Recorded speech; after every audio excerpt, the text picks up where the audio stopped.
Bonjour à tous, j'espère que vous allez bien. On se retrouve pour le brief du vendredi 2 août 2024, dernier brief de cette semaine. On se fera un point sur RSR, c'est vous qui avez choisi aujourd'hui.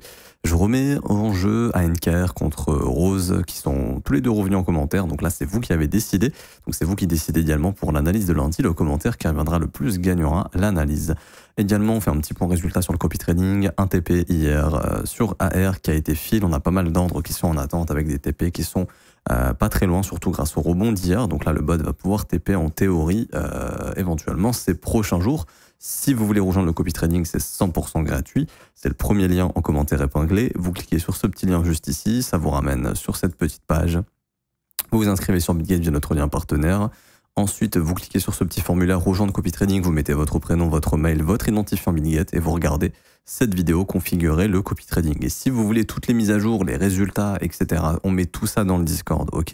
Il y a une partie copy trading dans le Discord qui a été faite. Vous avez toutes les informations sur les stratégies, les résultats, les explications, le fonctionnement des stratégies, etc., etc. Il y en a beaucoup qui me demandent, tonton, tu parles des TP, mais tu parles pas des stops. Il n'y a pas de stop ici sur cette stratégie. Ce qu'il faut comprendre, c'est que le bot garde toujours du cash pour average down, la position sur laquelle il est en train de se positionner pour toujours ressortir en profit. Et cette stratégie est backtestée depuis 2018 et un win rate de 100%. Le win rate restera à 100% tant que l'asset qu'on trade ne va pas à zéro et il reste à zéro, tout simplement. Parce que le bot est programmé justement pour acheter à des niveaux clés et faire une revente clé en profit de 2%. Il faut savoir que ce bot tourne entre 20 et 30% de retour sur investissement par an.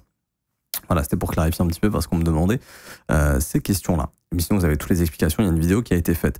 En parlant d'exchange, il y a malheureusement Bybit qui cesse ses activités en France, donc je tiens à vous le dire, si jamais vous n'êtes pas au courant, parce que là, ça s'est fait un petit peu, j'ai pas vraiment vu une grosse annonce de la part de Bybit. Je pense que vous allez recevoir un mail, mais en tout cas, à compter du 2 août, donc d'aujourd'hui, les comptes passent en close only, ça veut dire que vous ne pouvez plus ouvrir de nouvelles positions, que ce soit sur le spot, sur les futurs, etc., que vous soyez résident français ou citoyen français. C'est-à-dire que si vous êtes français et que vous résidez quand même en dehors de France, vous êtes impacté. Si vous êtes français que vous résidez en France, vous êtes impacté. Si vous n'êtes pas français, que vous ne résidez pas en France, vous n'êtes pas impacté. En gros, tous les Français sont impactés. Et donc, il sera plus possible de trader le spot, les futurs sur Bybit. La carte Bybit ne fonctionnera plus. Et il vous laisse jusqu'au 13 août ici. Donc, je vous mettrai le lien de l'article en commentaire épinglé si ça vous intéresse. Il vous laisse jusqu'au 13 août pour dégager vos fonds. Enfin, en fait, fermer vos positions et dégager vos fonds de la plateforme. Sinon, vos positions se fermeront automatiquement le 13 août. Donc, ça, c'est dommage. Si vous avez des positions en gain, bah, ce serait peut-être le temps de les fermer et de switcher de plateforme parce que le 13 août, elles vont se fermer. Et ça se trouve, le 13 août, soit vous serez plus en profit, ou soit ça va se fermer en perte, par exemple. Donc, je pense qu'il vaut mieux faire ça le plus tôt possible pour éviter d'avoir de mauvaises surprises. C'est vraiment relou, mais c'est la régulation en France qui veut ça. Notre gouvernement veut autoriser le casino, les tickets à gratter, la FDJ, tout ça c'est pas rentable. On sait très bien que ils te disent c'est pas du tout rentable. Tu peux acheter 1000 tickets, tu verras que tu seras pas gagnant. Le casino, il y a aucune gestion du risque, tu peux y aller, il perd tout ton argent. Le trading aussi, c'est vrai, mais au moins en trading, on peut avoir une gestion du risque et ils disent que oh là là, les contrats futurs, c'est dangereux sur les crypto-monnaies juste parce que bien sûr, ils peuvent pas taxer tout ça encore pour le moment. Du coup, ça les emmerde et vu qu'ils peuvent pas taxer, ils préfèrent essayer de mettre des bâtons dans les roues. Maintenant, ce qu'il faut comprendre, c'est que par exemple, il y a des plateformes comme Bitgate qui sont mis en liste noire par l'AMF en France que parce qu'ils n'ont pas de licence en France. Mais il n'y a pas de régulation en France. Comment tu veux demander à un exchange de se réguler dans ton pays alors que dans ton pays, il n'y a pas de régulation? Enfin, moi, je trouve ça complètement fou. Bitgate est régulé en Lituanie, en Pologne. Ils ont des partenaires à Singapour. Ils sont à Singapour également. Ils ont des régulations dans plein de pays, les Seychelles, etc., etc. Donc, même là, je crois qu'ils sont en train d'avoir une licence à Dubaï. Donc, bah en fait, Bitgate se régule dans des pays où la régulation a été mise en place, tout simplement, pour protéger les utilisateurs. Mais pourquoi aller se réguler en France? Enfin, c'est ça que je comprends pas. Pour ceux qui se demandent, l'AMF a mis sur liste noire plein de brokers qui sont pas régulés en France, qui sont toujours là depuis très très longtemps. En théorie, l'AMF ne peut rien faire, ne peut pas faire grand chose. La seule chose qu'il pourrait faire, c'est bloquer l'URL de Bitgate et Bitgate aurait juste à changer son URL ou avec un VPN, vous pourriez y accéder, mais les fonds des clients sont safe, ils peuvent pas bloquer les fonds des clients, ils peuvent rien faire. Et pourquoi l'AMF met autant de pression sur les exchanges pour qu'ils aient justement un PSAN? Parce que le fait d'avoir un PSAN permet d'avoir une communication directe avec la France sur ce que vous détenez, quels sont les trades que vous avez pris, combien d'argent vous avez, est-ce que vous devez payer des impôts ou non, est-ce que vous avez pas payé d'impôts, etc., etc. Donc c'est pour ça, c'est juste pour une question de taxes, bien sûr. S'ils ont ils taxent les casinos, ils taxent... Enfin, la FDJ fait gagner de l'argent au gouvernement, donc ça, il n'y a pas de problème, ça passe. Ah, mais les exchanges crypto régulés en dehors d'Europe, bah, vu qu'on peut pas trop les taxer, on bannit. Donc c'est complètement con. Si vous voulez changer de plateforme, continuez de trader parce que vous savez gérer votre risque, etc. Maintenant, il n'y a que BitGet en exchange pour moi sérieux. OKEx, c'est pas possible, c'est un exchange sérieux. Bybit, c'est un exchange sérieux, c'est plus possible. Binance, c'est plus possible en termes de futur non plus. Donc il reste plus que BitGet. Après, il y a des exchanges qui sont no KYC, mais qui sont assez récents et qui n'ont pas forcément beaucoup de licences et qui sont pas régulés ou dans des pays où la régulation est très très plate. Donc voilà, si jamais la solution, ça sera sur BitGet. Vous avez le lien en commentaire épinglé ou directement ici sur ce petit lien. Il y a 10% de remise sur vos fees et en plus de ça, il y a jusqu'à 8000 $ de bonus de dépôt. Et là, je pense que BitGet, ils vont en profiter pour vous donner encore plus de cadeaux si vous rejoignez la plateforme parce que là, ils vont saisir l'opportunité pour récupérer un maximum de personnes. Donc, restez à l'affût, mais je pense qu'ils vont offrir pas mal de cadeaux à ceux qui s'inscrivent maintenant. Donc voilà, si vous voulez vous inscrire sur BitGet, n'hésitez pas à le faire. On va dire que c'est un peu le nouveau Bybit. Et en espérant que BitGet ne cède pas aux pressions françaises et qu'ils puissent nous laisser trader tranquillement, parce que je crois qu'ils s'en foutent un petit peu. Donc voilà, je voulais juste faire une petite parenthèse là-dessus. Ça sera séquencé dans la vidéo si jamais vous voulez passer ce moment. Mais en tout cas, voilà, Bybit, c'est fini et c'est bien dommage parce que c'est un exchange qui était liquide, même s'il y avait des petites chasses au stop d'enfoirés des fois qu'il n'y avait pas sur les autres exchanges. On va dire que c'était quand même c'était une bonne solution. Mais bon, heureusement qu'il y a BitGet et du coup, il va y avoir encore plus de liquidité sur BitGet et ça va être cool. Alors du coup, pour Bitcoin, donc on a atteint les objectifs, vous voyez tous les petits points rouges ici. Les prises de stop ont été effectuées. Alors hier, on en parlait justement depuis la perte de cette zone d'inefficience ici. On s'attendait à ce que le prix vienne chercher tous ces low daily. Donc au moins jusqu'au 63 200. Donc ça a été tag. Et il y avait ce low daily également ici qui a été tag à 62 300. Et regardez la réaction du prix une fois que ce niveau a été tag ici. Hop. Donc gros rachat de short, grosse prise de profit parce que ça c'est la grosse contrepartie. Donc là on a l'empreinte, on a une empreinte ici de market making, d'institution, peu importe, mais en tout cas cette bougie ici est très intéressante. Et c'est cette bougie qui doit être maintenue. C'est ce qu'on appelle ici une imbalance, et une imbalance qui est assez importante, vous voyez, qui a été retravaillée, il y a une mèche de réjection également. Il va falloir maintenir cette zone ici pour essayer de trouver cette fois-ci un creux ascendant. Ok, on a cassé le dernier sommet descendant ici, il y a une très belle impulsion après avoir pris les stops. Là, il faut que le Bitcoin trouve un creux ascendant dans cette zone entre 63 500 et 64 600. Si jamais le Bitcoin n'y arrive pas, à ce moment-là, ça sera continuation baissière tout simplement. Je rappelle qu'on a comblé le gros morceau d'inefficience qu'on a laissé et pour l'instant, le marché est en train de faire un sommet descendant ici et on a une grosse réjection, on a pris les stops, on est en train de combler cette zone d'inefficience ici. J'en ai déjà parlé, mais il y avait des intérêts sur les exchanges à aller sous les 63 200. On y est venu et il y a eu beaucoup de liquidations hier, il y a eu aussi un petit short squeeze. Maintenant, c'est cette zone de prix-là, 59 800, 63 200 qui peut éventuellement permettre de poser un bottom au BTC. Ce qu'il faut comprendre maintenant, c'est que le prix ici, s'il veut être bullish à nouveau, il faut trouver un creux ascendant dans cette zone d'inefficience. Ok, si on le trouve, tant mieux, on ira péter la TH. Si on ne trouve pas de creux ascendant dans cette zone, malheureusement, le marché a de grosses probabilités de faire un nouveau plus bas sous les 53 280. Et à ce moment-là, l'objectif, ce serait également cette zone de consolidation sous les 50 512 $. Ça, j'en ai déjà parlé. Maintenant, je vous invite à être très attentif à cette zone de prix que je viens de vous indiquer. Là, dans cette zone d'inefficience, c'est vraiment ici qu'on peut essayer de trouver un bottom. Pour l'instant, il y a une première réaction qui est plutôt sympa, mais il faut que ça se confirme. N'oubliez pas que également aujourd'hui, on a quoi? On a le NFP, on a les chiffres du NFP. Juste ici, je vais remettre la date. Hop. Le 2 août, ici, voilà, on a le NFP aujourd'hui, donc 14h30 heure de France. On a également des petites datas sur les salaires américains, sur l'évolution des salaires américains, et on a également les taux de chômage. Donc là, on a des datas qui sont importantes, surtout le NFP, donc ça va beaucoup bouger. Et les jours de News Echo, ce qui se passe généralement, c'est que le marché va chasser les extrémités de la journée d'hier.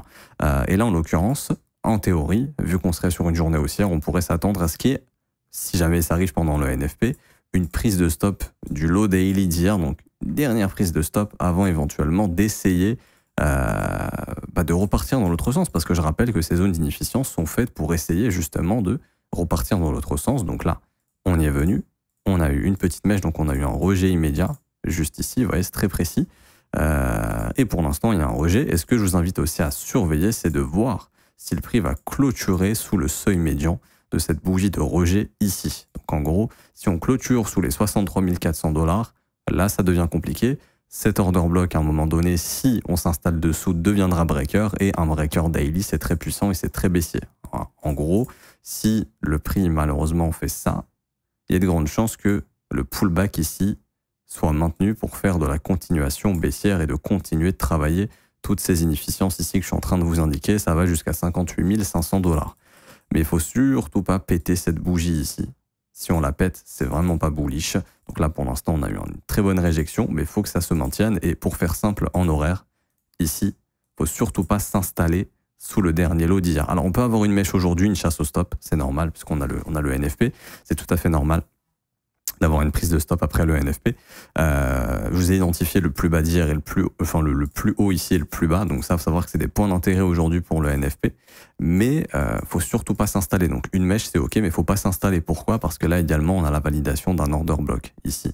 Et si cet order block est perdu, ça deviendra un breaker. Et à ce moment-là, il y a des chances que on fasse un pullback de ce breaker et qu'on fasse une continuation baissière. Et ça, malheureusement, ça validera également le breaker daily, qui sont des patterns très puissantes. Franchement, il n'y a pas grand... Pour moi, c'est la pattern la plus puissante, le breaker, quand elle se forme, honnêtement. Hier, on en a eu pas mal en échelle 5 minutes et ça a fait des dégâts à chaque fois. Donc ouais, c'est vraiment une pattern qui est puissante et plus l'unité de temps va être élevée, plus ça va être puissant. Donc pas plus de choses à dire sur Bitcoin. Voilà, surveillez bien cette zone d'inefficience. Et à la limite, aujourd'hui, s'il y a une prise de stop sous ce lot, il faudra voir la réaction. Ce qu'on veut voir s'il y a une prise de stop, c'est le même mouvement, vraiment de la force haussière ici, ce qu'on appelle un displacement. Ça indique de la force. Ok. Donc voilà, pas plus de choses à dire sur Bitcoin. Là, ça va se jouer vraiment fin de semaine, ça va vraiment se jouer là. Et je pense également début de semaine prochaine. En tout cas, voilà, les grosses news échos là sont passées. Après la semaine pro, on aura d'autres news échos assez importantes, je pense. On va checker ça rapidement. Le 5 jusqu'au 9, apply settings. Lundi, on est tranquille. Mardi, on est tranquille. Mercredi, on est tranquille. Jeudi, on est tranquille. Ok, non, la semaine prochaine, on a une semaine tranquille. Il n'y a pas de grosses news échos qui devraient impacter le marché. Et du coup, là, c'est vraiment dernière journée où on a de grosses news échos.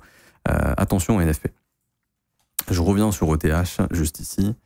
Hop, alors Ethereum, qui malheureusement, bon, on avait vu depuis le retag du breaker, vous voyez, c'est puissant. Juste un retag, un rejet imminent, immédiat, pardon. Le rejet, on revient chercher les inefficiences, donc là, le displacement qui opère malheureusement un rejet. On en avait parlé, l'objectif du prix, c'était probablement ce lot, ici, voyons, on l'avait tracé, 3085 $, et ça, c'est pas anodin, et pour ceux qui comprennent pas pourquoi le marché cherche ses extrémités, faut savoir qu'un marché, c'est fou à dire, et après, vous me croyez pas, hein, je vous laisserai regarder ça par vous-même, mais le marché, la plupart du temps, est programmé pour exécuter le maximum d'ordres, parce que c'est ce qui fait gagner les exchanges, ok? Et c'est une industrie énorme, ok? On parle vraiment d'une industrie énorme. Du coup, que ce soit le marché crypto, que ce soit les indices, le forex, tout ce que vous voulez, tous les marchés qui ont du market making, et tous les marchés ont du market making, je vous parle des marchés financiers qui sont contrôlés électroniquement, digitalement, enfin tout ce que vous voulez. L'objectif, c'est d'exécuter un maximum d'ordres. Et ces zones de prix, par exemple, les plus bas weekly, les plus hauts weekly, les plus bas daily, etc., exécutent un paquet d'ordres. Pourquoi? Parce que, par exemple, tous ceux qui ont tradé la semaine dernière, et tous ceux qui ont tradé cette semaine, les acheteurs ont foutu leur stop où? Sous le plus bas de la semaine dernière. Et c'est pour ça que le marché va, comme par hasard, et c'est pas du hasard, hein, vous pouvez le vérifier à chaque fois, va aller tag ces niveaux. Et vous allez souvent voir des rebonds qui vont s'opérer. Ça, c'est ce qu'il faut comprendre, c'est que c'est du rachat ici. En gros, il y a des sell stops, donc des stops d'acheteurs qui s'activent, ce qui crée de la vente, mais là, il y a de la contrepartie, et ça peut être de la contrepartie de grosses baleines, d'institutions, de banques, du market, et c'est aussi du market making, hein, ici, qui viennent justement racheter ces stops. Ok? Et nous, ce qui nous intéresse maintenant, c'est de voir ce qui se passe ici. Donc il y a, par exemple, sur Bitcoin, je ne l'ai pas dit, mais je le dis sur ETH, et ça s'applique au Bitcoin. Ce qui est bien, c'est d'avoir cassé la dernière inefficience baissière et d'avoir formé une inefficience haussière. Là, il faut que cette zone, elle soit maintenue. Si sur ETH, la zone ici n'est pas maintenue, c'est-à-dire les 3140, 3120, et qu'on va s'installer sous le plus bas d'hier, il y aura malheureusement une acceptation sous le plus bas weekly de la semaine dernière, et ce qui ne traduira pas un rejet, mais une acceptation sous ce niveau. Et à ce moment-là, l'objectif du prix, au courant du mois d'août, ce sera de venir récupérer les plus bas ici qui n'ont pas été pris. Ça, par contre, par exemple, c'est une anomalie. Le fait que le marché ne soit pas venu prendre ses stops ici, qu'on se soit arrêté aussi proche, ça indique que c'est pour plus tard. Et ça peut indiquer éventuellement peut-être qu'il y a de gros poissons qui souhaitent acheter ici et qu'on laisse artificiellement le prix être accumulé au-dessus de cette zone pour que tout le monde achète et qu'ensuite il y a une activation de sell stop ici qui puisse être récupérée par de gros poissons, une grosse contrepartie acheteuse. Car si demain il y a des grosses institutions qui ont besoin d'acheter de l'Ethereum, ben, il leur faut des ordres, ok, il leur faut des ordres de vente. Et comment leur apporter des ordres de vente? En laissant les gens acheter et les laisser mettre leur stop ici, ok. Donc là j'ai l'impression qu'on a de gros poissons qui veulent se positionner dans cette jambe haussière, dans cette zone d'inefficience ici. Et du coup, vu que cette zone de prix a déjà été bossée, ce serait dans ces deux imbalances ici, ces grosses impulsions, juste là, qui ont laissé derrière les inefficiences. Et là, on a des tonnes de stocks qui s'accumulent. En tout cas, c'est très rare de laisser des zones de prix comme ça intactes. Il y a trop d'intérêt pour les exchanges à aller chercher ces plus bas. Alors, est-ce qu'on va y aller? Encore une fois, j'en sais rien, j'ai pas de boule de cristal, mais je vous dirais qu'il y a plus de 50% de probabilité, en tout cas. Et donc, on risque d'y aller. Et maintenant, ce qu'on veut voir, c'est la réaction sous ce plus bas weekly. Est-ce qu'il y a une vraie réjection? Auquel cas, ça sera positif. S'il n'y a pas de vraie réjection, malheureusement, le prix va s'installer dessous et son objectif, ce sera de venir chasser ces plus bas qui correspondent à quoi? Tout simplement des plus bas mensuels. On a un plus bas mensuel, deux plus bas mensuels ici. C'est une zone d'intérêt qui est énorme. Et il y a encore de l'imbalance à combler jusqu'à 2720 en mensuel. Donc, ça ferait sens d'aller chercher ce niveau. OK? J'ai pas plus de choses à dire sur Ethereum. Je voulais juste rajouter un petit truc. Non, en horaire, on est bon. Ça, on est bon. Oui, égal. Oui, c'était sur Bitcoin, pardon. Et je reviens sur Bitcoin juste une seconde et après, on va faire l'altcoin. Oui, je voulais aussi voir un truc sur ETH en daily, ça m'est revenu. Ici, sur Bitcoin, il y a de l'imbalance en weekly, ok?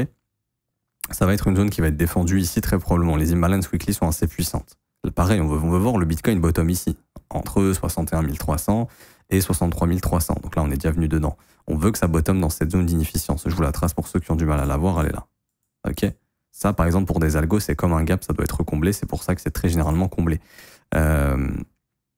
Faut que le Bitcoin bottom absolument ici. Si on perd cette zone d'inefficience, généralement, l'objectif, c'est d'aller chercher le plus bas. Donc là, ça serait les 53 300. Et pour revenir ici, pourquoi le NFP aujourd'hui pourrait faire office de prise de stop du plus bas d'hier? Car on n'a pas eu la prise de stop de ce niveau ici. Vous voyez là, on a maintenu ce niveau, cette mèche. Et ce qu'il faut savoir, c'est qu'il y a de l'imbalance vectorielle ici qui nous attend. Donc c'est pour ça qu'il serait assez probable, éventuellement aujourd'hui, pendant le NFP, d'avoir une prise de stop sous ce plus bas ici là. Car il n'a pas été touché, on a deux plus bas au même endroit. Donc là, il y a encore des stops à aller taper. Et ça a peut-être été tenu artificiellement pour le NFP, justement, pour qu'aujourd'hui, au moment du NFP, on puisse y aller et que là, on puisse avoir un rejet. Quand je vous parle de rejet, je ne vous parle pas de to the moon. Hein.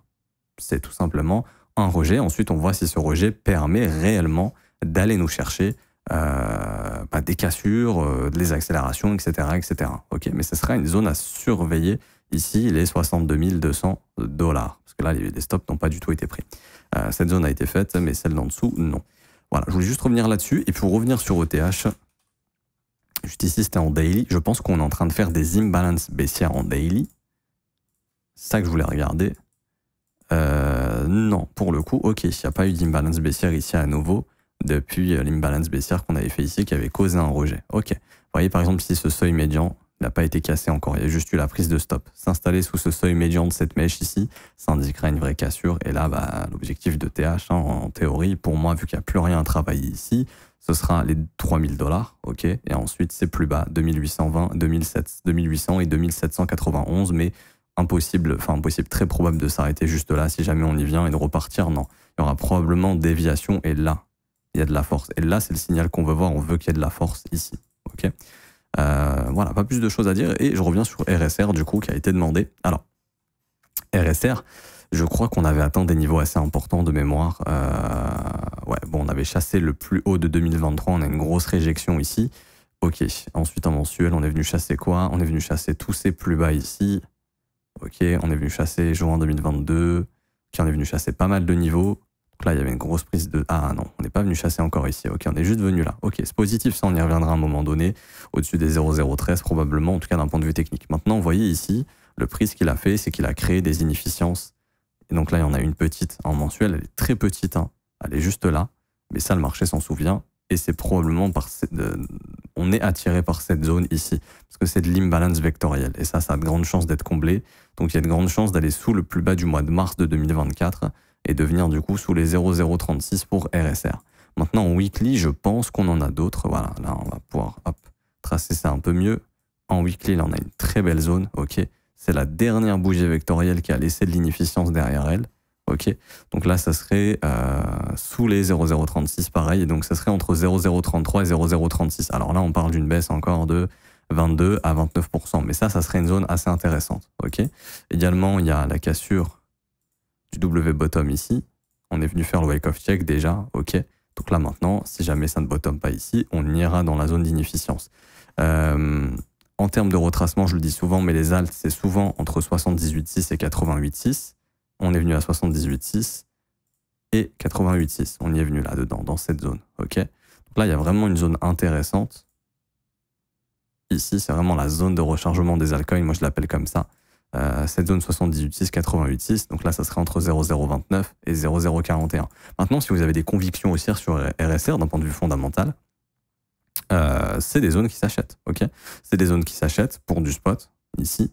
Et puis également, si jamais le prix un jour vient sous ce niveau, ça s'achète aussi.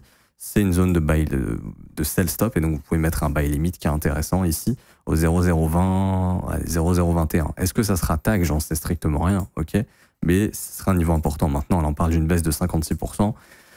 Je pense que c'est peu probable. Je dis pas que ça va pas arriver, mais je pense que c'est peu probable. Sinon, c'est que le marché crypto s'est fait défoncer. Et là, ça sera un peu plus compliqué. Et qu'est-ce qui fait dire qu'on est toujours dans un flux baissier? Le marché respecte les imbalances baissières. Vous voyez ici, hop. On a eu cette grosse hausse. Malheureusement, le prix ici crée un gros displacement en weekly. Il crée une grosse zone d'inefficience qui a été respectée par le prix. Il n'y a aucune clôture au-dessus. Il n'y a que des réjections. Ensuite, on se fait rejeter. On fait un nouveau plus bas.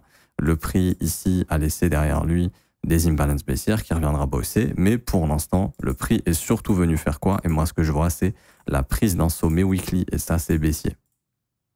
Le fait de venir juste prendre le sommet de la dernière bougie baissière ici et de se faire rejeter, ça veut juste dire qu'on a dégagé des gens. Alors, je ne sais pas si RSR il se trade sur les dérivés, mais je pense que oui. Ouais, il y a des dérivés sur Binance. Et OKX, c'est quasiment toutes les plateformes. Donc, c'est complètement normal ici d'avoir une prise de stop, réjection. Et donc, l'objectif du prix maintenant, c'est d'aller s'attaquer à ces deux plus bas ici en weekly. Ok. Je vais regarder si en daily, il y a une zone qui traîne. Alors, on est en train de bosser cette dernière zone d'inefficience ici. Vous voyez, le prix, là, il la bosse depuis longtemps. Il y a une mèche et une réjection. Je vous l'indique comme ça, vous la verrez mieux à l'écran. Ici, également, ce qu'on va travailler, ce qu'on va tracer, c'est le seuil médian de cette mèche juste ici. On est en train de s'installer dessous. Ça, c'est pas bullish. On a déjà fait un nouveau plus bas. Et on est en train de perdre cette inefficience. Mais on l'a bien bossé. Une bougie, deux bougies, 3, 4, 5. Et là, c'est la 6e bougie où on travaille. Mais pour l'instant, ça n'opère aucun rejet. Regardez, les bougies sont toujours baissières. Alors certes, il y a des réjections ici. Mais c'est juste des réjections. Il n'y a pas de reversal. Okay. Donc là, je vais surveiller le seuil médian de cette réjection ici. Retourner sous le seuil médian de cette réjection sera probablement faire un nouveau plus bas. Donc, aller chasser cette mèche ici. Et également, à ce moment-là, après, vu qu'il n'y a plus d'imbalance, généralement, l'objectif du prix, quand il y a autant de lots ici qui ont été accumulés, ce serait de faire un plus bas, donc d'aller sous les 0,037. Donc, à mon avis, RSR toujours baissier. À mon avis, une grande chance de travailler cette zone d'inefficience, zone dans laquelle vous pouvez poser des buy limites si vous voulez recharger ou accentuer votre position si vous avez des convictions. Et également, préparer un buy limit au cas où il y a un Black Swan ou peu importe. Mais en tout cas, s'il est fil à 0,021, vous avez des convictions, ça serait une très bonne zone maintenant. Je ne sais pas si on ira honnêtement. Est-ce qu'on a un bottom ici pour l'instant? Non. Comment on pourrait se former un bottom? Il faudrait retrouver de la force et former des creux ascendants, qui là indiquera qu'il y a une inversion dans le comportement du prix et former des inefficiences haussières qui sont respectées. Okay. Par exemple, ici le prix,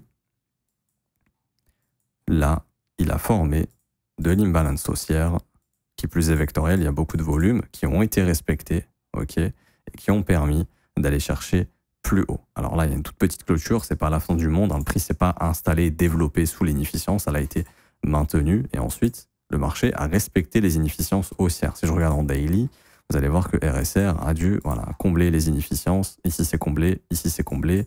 Il y avait une grosse imbalance ici, ça a été comblé, on continue. On a créé une grosse inefficience ici, petite mèche dedans, on continue. Et à un moment donné, il les a plus respectés. Cette imbalance n'a pas été respectée et on a reformé des imbalances baissières qui ont été respectées. Donc à ce moment-là, le flux était baissier. Okay. Là, il y a eu un retour de flux haussier et à ce moment-là, il y a eu une inversion encore ici. Pour l'instant, c'est toujours baissier. Je m'arrête ici pour aujourd'hui. J'espère que ça vous aura plu. D'ailleurs, oui, j'ai oublié de préciser, mais tout ce que vous achetez ici, ça sera pour revendre au minimum au-dessus du plus haut de 2024, au-dessus des 0013. Après, je peux pas encore vous dire jusqu'où on peut aller, mais il faut savoir qu'en 2025, l'objectif du prix sera éventuellement d'aller chercher le plus haut de 2024. Donc par exemple, si vous avez des buy limits qui sont fil dans la zone que je vous ai indiquée, il y a facilement la possibilité de revendre en x3,7 au minimum, ce qui est plutôt sympa. Après, ça ne veut pas dire qu'on ira, mais ça deviendra un point d'intérêt majeur pour le prix, en tout cas en 2025, une fois que ce sommet annuel aura été posé. Je m'arrête ici, j'espère que ça vous aura plu. Si c'est le cas, n'hésitez pas, petit pouce bleu, petit commentaire, à vous abonner si ce n'est pas déjà fait également, ça récompense le travail qui est fourni. Vous avez tous les liens importants en commentaire épinglé de cette vidéo. Premier lien en commentaire épinglé, tous les liens utiles, vous cliquez ici. Ça vous permet de vous inscrire sur Bitget, vu que maintenant Bybit c'est terminé, si vous voulez une bonne plateforme. Vous avez également la possibilité de rejoindre le copy trading, c'est 100% gratuit, et ça vous pouvez le faire que sur Bitget et en étant passé via le lien partenaire, sinon ça ne marchera pas, donc absolument faut s'inscrire via ce lien. Et ensuite vous avez la possibilité de rejoindre l'école juste ici, donc rejoindre mon école de trading. Si vous voulez vous former tous les jours à mes côtés, en direct, mais c'est aussi disponible en rediffusion si vous n'êtes pas là pendant le direct, et également avoir une formation qui vous est offerte dès que vous rejoignez l'école, qui vous permettra de vous former tranquillement dans votre coin. Vous, ça se passe dans l'école, ça commence à partir de 49 € par mois, c'est sans engagement, et vous avez aussi les offres 3, 6 et 12 mois. Vous avez les avis des élèves juste ici au niveau des témoignages si vous le souhaitez sur le site. Également sur le site, il y a un petit résumé de tout ce que vous allez apprendre et des objectifs qu'on va essayer d'atteindre ensemble. Vous avez toutes les infos, n'hésitez pas à checker tout ça, vous êtes les bienvenus. Je m'arrête ici, on se retrouve lundi. Bonne journée, bon week-end à tous, ciao ciao.